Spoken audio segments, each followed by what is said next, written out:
Bonjour à tous. Samedi 4 décembre 2021 à 7h44 heure GMT et donc 8h44 pour Paris, la Lune et le Soleil se trouveront en conjonction à 12°22 du Sagittaire. Les énergies de cette nouvelle Lune avec éclipse solaire vont être propices à rechercher l'unité en notre fort intérieur, dans le sens d'une conciliation de notre part instinctive avec notre esprit.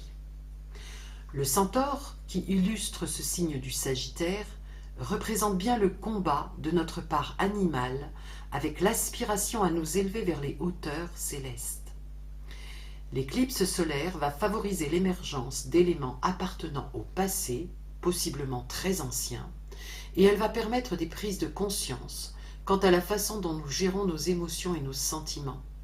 Des prises de conscience qui pourront nous conduire à la compréhension des conséquences d'actions et de réactions passées. Ceci étant dit, avant d'entrer pleinement dans l'étude de cette nouvelle lune en Sagittaire, je vous propose d'évoquer les principaux mythes en lien avec ce signe, afin de mieux ressentir la nature de ce qui sous-tendra ce nouveau cycle de 29 jours et demi. Tout d'abord, considérons le centaure, créature mi-homme, mi-cheval, qui, au-delà du combat qu'il représente entre l'esprit et la nature animale, nous montre que c'est par la pensée que nous pouvons maîtriser notre nature instinctive. Parmi les centaures les plus connus, nous trouvons Chiron, qui enseignait la médecine et les arts et manifestait une grande sagesse, Nessus, qui, à l'opposé de Chiron, laissait dominer en lui sa part instinctive et qui causa la perte d'Héraclès. Nous trouvons également le sage et bienveillant Pholos, lié lui aussi à l'histoire d'Héraclès. Avec la représentation symbolique du Sagittaire par un centaure visant le ciel avec une flèche, nous pouvons là encore y voir une référence à Chiron, qui avait reçu d'Apollon le don du tir à l'arc. Ceci étant, la direction choisie pour ce tir traduit le but poursuivi, qui est la reliance avec le monde spirituel. Ensuite, nous pouvons évoquer le 8e travail d'Hercule, les cavales de Diomède. Pour ce 8e travail, Eurysthée demande à Héraclès de libérer les 4 juments sauvages que le roi Diomède tient enchaînés à leur mangeoire. Aller jusqu'en Thrace représente un long voyage, risqué qui plus est. Mais c'est avec enthousiasme qu'Héraclès se lance dans l'aventure. Le cheval est la monture privilégiée des dieux, et la délivrance des 4 cavales peut être un moyen de plaire à son père Zeus et de s'en rapprocher. Héraclès libère donc les cavales et les conduit à Eurysthée. Dans son ouvrage Signes du zodiaque, travaux d'Hercule, Isoline à Genépanie nous rappelle qu'à l'origine, le cheval était chassé comme un animal sauvage et qu'il était également porteur de ténèbres et de pouvoirs magiques.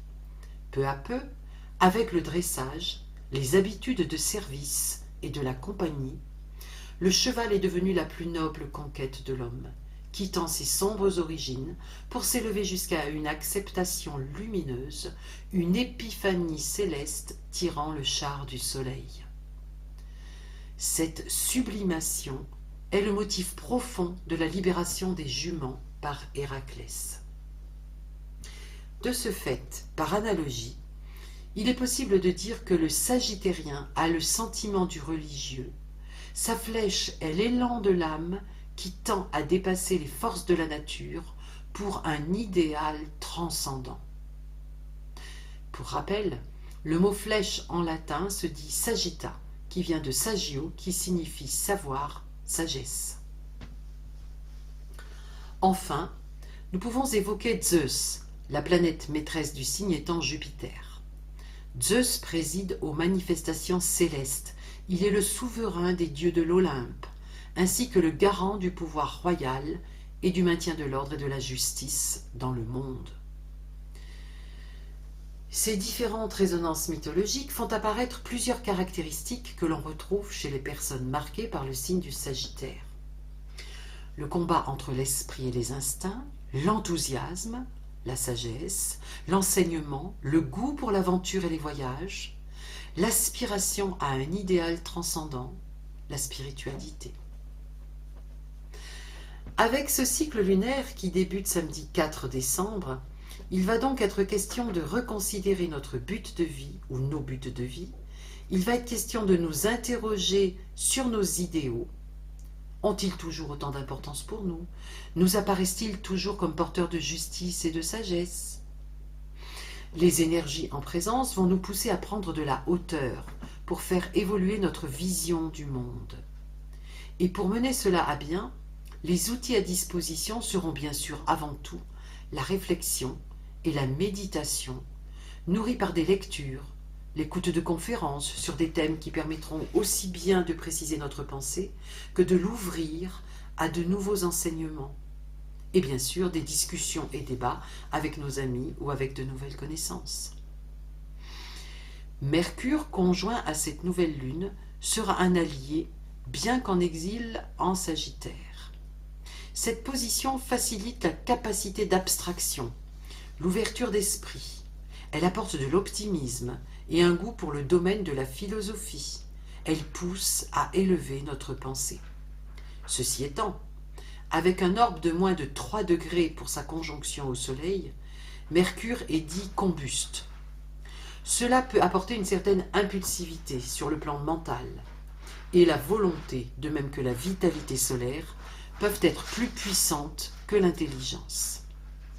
C'est-à-dire que la part de l'inconscient peut prendre plus de place que d'habitude durant cette période, d'autant plus avec une éclipse solaire qui facilite la remontée d'éléments du passé qui pouvaient être enfouis très profondément dans notre mémoire. À ceci s'ajoute, de par la présence d'une Sud dans ce signe du Sagittaire, l'émergence à la conscience de choses du passé dont il faut se détacher, en particulier de croyances et de dogmes qui ne sont plus en phase avec le présent. Et Jupiter, maître du Sagittaire, vient amplifier tout cela. Par ailleurs, nous constatons que ce thème monté pour Paris, dans ce thème, la nouvelle lune est en fin de maison 12. Des choses jusqu'ici cachées remontent à la surface pour que l'on puisse les régler et clore ainsi un cycle. Un nouveau cycle pourra ainsi s'ouvrir en maison 1, débarrassé de certains aspects du passé qui nous freinaient ou nous bloquaient. Maintenant, si nous regardons les autres aspects à cette nouvelle lune conjointe à Mercure, nous voyons un sextile à Saturne, un carré à Neptune, un trigone à Chiron, un quinconce à Uranus et une opposition à la lune noire. Le carré à Neptune nous indique un conflit à régler dans le domaine de notre pensée, puisque le Sagittaire et les Poissons sont 2 signes mutables. En signe fixe, le conflit aurait relevé du domaine affectif, du sentiment, et en signes cardinaux, du domaine de la volonté et de l'action. Donc ici, il s'agit bien de travailler sur une clarification de nos idéaux, de notre vision du monde, de notre propre vie, de nos buts. Neptune peut apporter de la confusion, une difficulté à aller au bout de nos raisonnements, alors qu'émergent des prises de conscience qui viennent bousculer, voire contredire, ce que l'on croyait être la vérité. Mais Neptune peut aussi nous permettre de nous élever au-dessus de ces pensées antagonistes. Mercure, relié aux hautes énergies de Neptune, prend de la hauteur et devient capable d'une compréhension plus large et plus globale qui permet de dépasser les contradictions. Cela dépend des efforts que nous faisons pour élever notre pensée et bien sûr de toutes les nuances à apporter à ces 2 possibilités en fonction de notre thème natal. La nouvelle lune et Mercure sont également reliés à Saturne par un sextile et à Chiron par un trigone, ce qui dessine une configuration nommée triangle mineur. Cette configuration apporte une énergie créatrice qui comprend inventivité, objectivité et concrétisation. Saturne, ici planète focus, peut donner de l'endurance, de la persévérance dans l'effort, de structuration de notre pensée avec de nouveaux repères. Saturne en Verseau est maîtrisé par Uranus, avec qui il est par ailleurs en carré. Et ce même Uranus forme un quinconce avec la nouvelle Lune et Mercure. En cela, Uranus alimente avec force la nécessité de changement dans notre vision de la société, de nos conceptions, de notre rapport aux autres. Le quinconce insiste sur la nécessité de transformation de soi, sur la purification, ici sur le plan de nos pensées. Chiron, de son côté, nourrit ce triangle par son désir de guérison de notre individualité, guérison qui repose sur une véritable autonomie de pensée et de reconnaissance de notre être profond et unique avec ses spécificités propres. Le travail sur nos idéaux et nos buts est ici grandement aidé. Reste un aspect d'opposition de la nouvelle Lune et Mercure avec la Lune noire. La part d'ombre de cette Lune noire en Gémeaux vient nous faire douter de notre intelligence, nous faire craindre le jugement des autres, nous empêcher de dire ouvertement ce que l'on pense, nous freiner dans l'évolution de nos conceptions. Et pourtant, le nœud nord en Gémeaux nous pousse justement à communiquer, à élargir nos horizons mentaux, à éventuellement sortir de certains dogmes et bien sûr à prendre en compte les pensées d'autrui. Ce travail de près d'1 an et demi touche à sa fin, puisque le nœud nord passera en Taureau mi-janvier 2022. Le cycle de 29 jours et demi impulsé par cette nouvelle lune sagittaire permet la finalisation de ce travail. Pour rappel, l'axe Sagittaire-Gémeaux est celui de la connaissance et de l'élargissement de conscience. À ce stade de notre étude, regardons quel est le modèle de ce thème. Les 10 astres principaux étant répartis sur près de 200 degrés, il s'agit d'un modèle bol. Il met en avant la motivation et la concentration. La planète conductrice de ce modèle, qui est la première du groupe dans l'ordre des signes, est donc Mars. Toutes les planètes sont là sous-tendues par les énergies de Mars. En Scorpion, Mars est tenace, vaillant, très volontaire. C'est une position forte, puisque Mars est ici dans son domicile nocturne. Le défi de ce modèle bol se situe au centre de la partie vide du thème, en l'occurrence ici en Lion, en maison 8. Il est question de transformation radicale de notre expression personnelle. Par ailleurs, Mars forme un carré avec Jupiter, ce qui peut certes être explosif, mais également fort aidant pour acter les changements nécessaires dans le domaine de Jupiter en Verseau, en l'occurrence sur le plan de nos idéaux sociétaux, de notre conception de la liberté et de nos rapports avec autrui. Mars forme également un sesqui carré avec Chiron. Là encore, il est question de transformation de soi, d'une mutation, avec un aspect d'élimination et de purge. Il faut lâcher tout ce qui freine l'affirmation de soi et la confiance en soi-même. Il s'agit de devenir qui l'on est vraiment et d'être fier de qui l'on est. À côté de cela, Mars forme avec Neptune et Vénus, Pluton, une seconde configuration en triangle mineur. Celui-ci comporte 2 planètes focus, Vénus et Pluton, qui sont en conjonction en Capricorne. Notre sentiment, notre capacité à aimer sont eux aussi à transformer, à épurer. Pour cela, Mars en sextile apporte une forte motivation et une volonté à toute épreuve. Sur la 3e pointe du triangle se trouve Neptune en Poisson, qui est l'octave supérieure de Vénus, et qui nous invite à élever notre sentiment, à aller au-delà de l'amour charnel, de l'amour passionnel, et à développer l'amour maternel, l'amour fraternel, et nous demande d'aspirer à l'amour spirituel.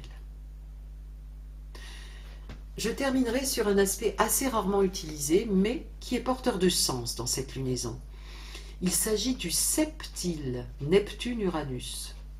Le septile est un angle de 51 degrés, 51 degrés 43 minutes plus précisément, et il correspond à une division par 7 des 360 degrés du cercle zodiacal. Pour rappel, le chiffre 7 est celui de la sagesse et de l'évolution spirituelle. Cet aspect est relié à Neptune et il montre des forces de la destinée tout en étant porteur de leçons à un niveau spirituel. Ici, ce septile relie justement Neptune avec Uranus. Uranus est l'octave supérieure de Mercure, de même que Neptune est celle de Vénus. L'étape évolutive qui est signifiée ici nous concerne tout autant sur un plan collectif que sur un plan individuel. Il est question d'associer notre mental supérieur à l'amour spirituel. Sur un plan que nous pouvons désigner comme karmique, la période est propice à l'élévation de notre taux vibratoire. Il est à noter que le septile peut également représenter des forces mystiques, d'introspection, d'analyse et de méditation, et par conséquent, il nous donne des moyens pour cheminer vers le but. Si nous parvenons à travailler en conscience avec les énergies de cette nouvelle lune en Sagittaire, nous pouvons être assurés, du moins dans notre vie personnelle, d'un véritable nouveau départ en 2022.